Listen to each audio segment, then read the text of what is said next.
여러분, 우리가 새벽마다 이 잠언을 묵상한 지가 벌써 일주일이 지났어요.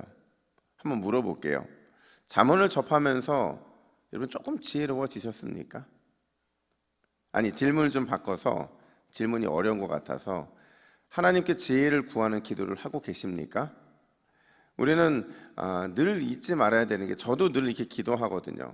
제가 이 잠언을 글쎄요, 또 언제 한번 하게 될까요? 아마 이 새벽이 지나고 나면, 또 이 잠언의 말씀이 다 끝나고 나면 또 한참을 기다려야 이 잠언을 한번 할 거 아니에요. 제가 이렇게 기도하는 거예요. 하나님, 잠언을 묵상하는 동안에 저를 포함해서 이 묵상을 듣는 모든 새벽 성도들, 하나님의 참 지혜를 얻게 하시고 참 지혜 안에 살아가게 하여 주시옵소서. 여러분, 지혜를 구하고 찾고 두드리면 반드시 내 지혜가 아니라 하나님의 지혜가 우리에게 임하게 될 줄로 믿습니다. 이걸 뭐라고 하는지 아세요? 믿음이라고 말을 하는 겁니다. 우리는 어제부터 아버지가 아들에게 전해주는 지혜를 살펴보고 있거든요. 어제 본문에서 솔로몬은 강력하게 이렇게 말했어요. 7절에 보니까 뭐가 제일이고 뭐를 얻으래요? 그렇죠. 지혜가 제일이니 지혜를 얻으라, 이렇게 말하거든요. 근데 오늘은요, 조금 더 근원적이고 좀 원론적인 그런 지혜에 대해서 말을 하는데, 어떤 근본적이고 원론적인 지혜냐? 한번 따라합시다. 생각이 결과를 낳는다. 바로 그거죠. 우리 내면에 지혜가 있잖아요. 내면의 생각이 지혜로 사로잡혀 있으면 반드시 그 결과가 나타날 수밖에 없다라는 거예요. 그러니까 생각이 그냥 생각이 아니고, 마음이 그냥 마음이 아니고, 거기에 어떤 결과가 나오기 때문에 이게 우리의 지혜의 출발이 되어야 된다는 거죠. 그 관점에서 솔로몬은 두 가지를 우리에게 교훈하는데, 첫 번째는 따라서 뭐를 잘해야 되느냐? 선택을 잘해야 된다. 더 정확하게 말하면 하나님이 주신 지혜, 그분의 말씀의 지혜로 의롭고 바른 선택을 해야만 한다라는 것을 오늘 말해주고 있는 거죠. 솔로몬은 10절에서 19절에서 두 가지의 길을 우리에게 제시해줘요. 하나는 지혜의 길이고 의인의 길이에요. 또 하나는 악인의 길이고 무지의 길인 거죠. 이걸 역으로 말하면, 여러분, 우리는 살아가면서 매 순간 매 초마다 이 두 길의 갈림길에 서 있다는 것을 절대 잊으면 안 된다는 거예요. 거기에서 의인의 길을 선택하려면, 악인의 길의 유혹을 물리치려면 반드시 뭐가 있어야 된다고요? 지혜가 있어야 된다. 지혜의 근본이신 하나님의 말씀이 있어야 된다는 거죠.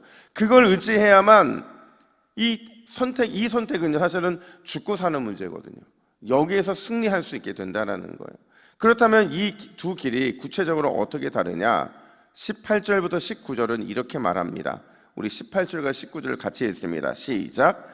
의인의 길은 돋는 햇살 같아서 크게 빛나 한낮의 광명에 이르거니와, 악인의 길은 어둠 같아서 그가 걸려 넘어져도 그것이 무엇인지 깨닫지 못하느니라. 아멘. 솔로몬은 의인의 길을 뭐라고 표현해요? 빛이다, 이렇게 말해요. 그러니까 내가 의인이라고 한다면, 의인의 지혜의 길을 간다고 한다면 빛날 수밖에 없는 거죠. 반면에 악인의 길은 어둠이라고 말을 해요. 근데 중요한 건 이 두 길이요, 공교롭게도 공통점 하나가 있는데 중독성이 있다는 거예요.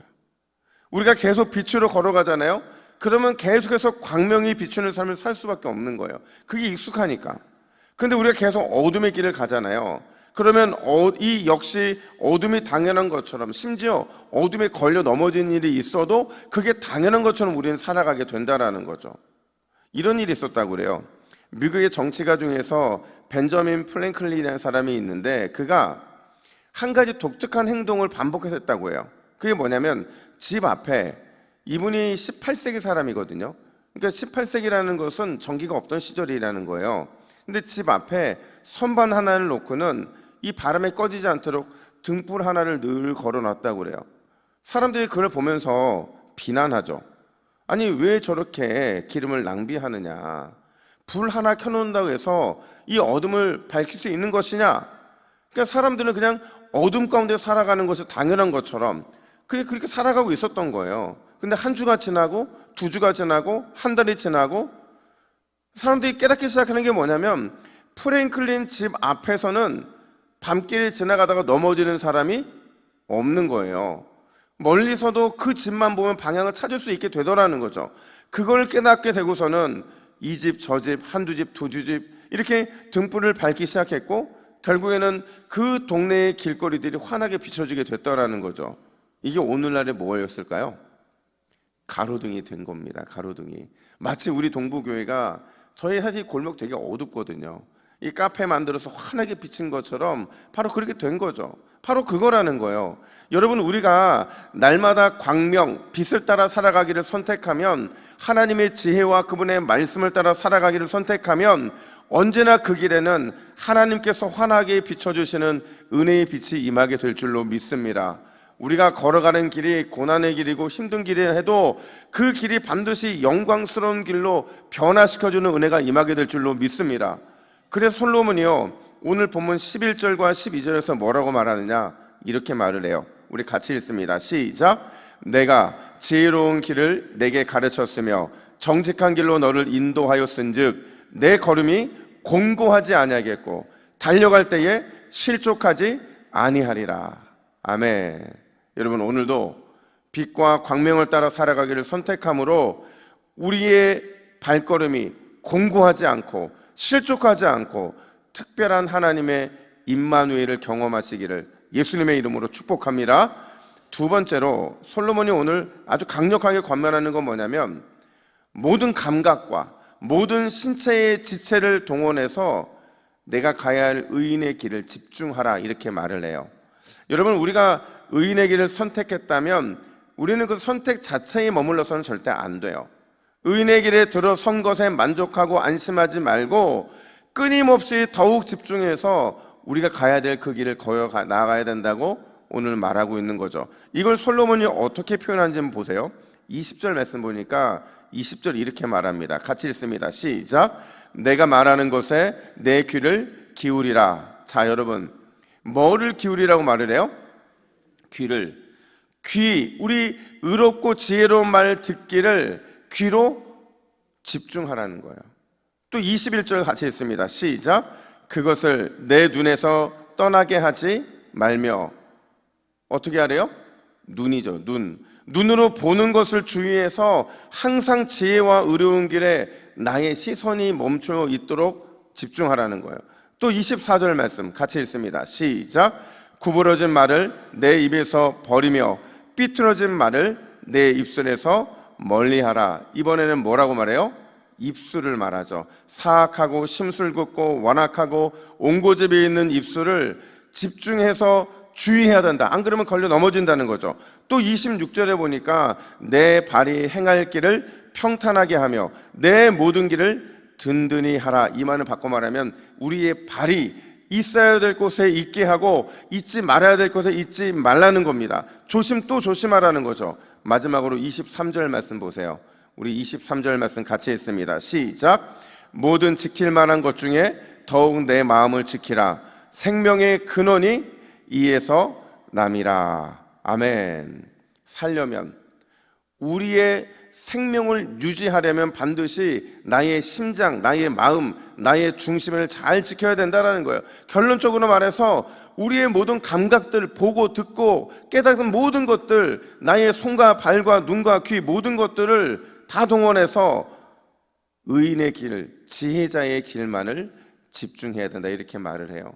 사실 여러분, 예수님도요, 마태복음 7장에서 뭐라고 말씀하셨냐면, 악인의 길은 넓어서 그 길로 가는 사람이 적다 많다? 많다. 이 말은 무슨 말이냐면, 우리의 속사람은 마음을 지킬 필요가 없다고 말하고 있고 그냥 원하는 대로 마음 가는 대로 편하게 살아가라고 말한다는 거예요. 그게 우리의 본성인 거죠.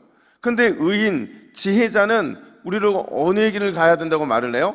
좁은 길을 가야 된다고 말을 하는 거예요. 왜냐하면 시편 1편 6절에서 다윗이 이렇게 말합니다. 우리 같이 읽습니다. 시작. 무릇 의인들의 길은 여호와께서 인정하시나 악인들의 길은 어떻게 된대요? 망한다. 이거를 메시지 성경은 이렇게 번역합니다. 그대 지혜자의 길은 하나님께서 지도해 주시나 악인들 우매자의 종착지는 뭐래요? 구렁텅이 뿐이다. 이렇게 말을 하는 거죠. 사랑하는 여러분, 우리의 모든 감각, 모든 지체를 동원해서 오늘도 지혜의 길, 생명의 길, 빛의 길만 걸어가시기를 주님의 이름으로 축복합니다. 악은 그 모양이라도 어떻게 해야 돼요? 버려야 된다. 그러면 우리 인생에 하나님이 인정하시고 기뻐하시는 너무나도 아름다운 그 발걸음, 발자국이 새겨지게 될 줄로 믿습니다. 그 은혜를 바라보고 오늘도 승리하시기를 예수님의 이름으로 축복합니다. 우리 화면을 보시고 같이 기도의 제목을 읽습니다. 시작. 주여, 빛과 어둠의 갈림길에서 반드시 빛을 선택할 지혜를 허락해 주옵소서. 나의 모든 감각, 모든 지체를 동원하여 오늘도 지혜의 길, 생명의 길, 빛의 길만 걸어가게 하옵소서. 아멘. 기도하겠습니다. 하나님 아버지, 오늘 우리가 걸어나가야 될 길은 어둠이 아니라 빛의 길인 줄로 믿습니다. 어떠한 상황에서도 빛만을 선택하게 하여 주시고 그 선택의 지혜를 오르게 허락해 주심으로 날마다 생명의 길, 빛의 길, 지혜의 길에서 하나님께 영광을 올려드리는 우리의 복된 삶이 될 수 있도록 인도하여 주시옵소서. 감사드리며 예수님의 이름으로 기도하옵나이다. 아멘.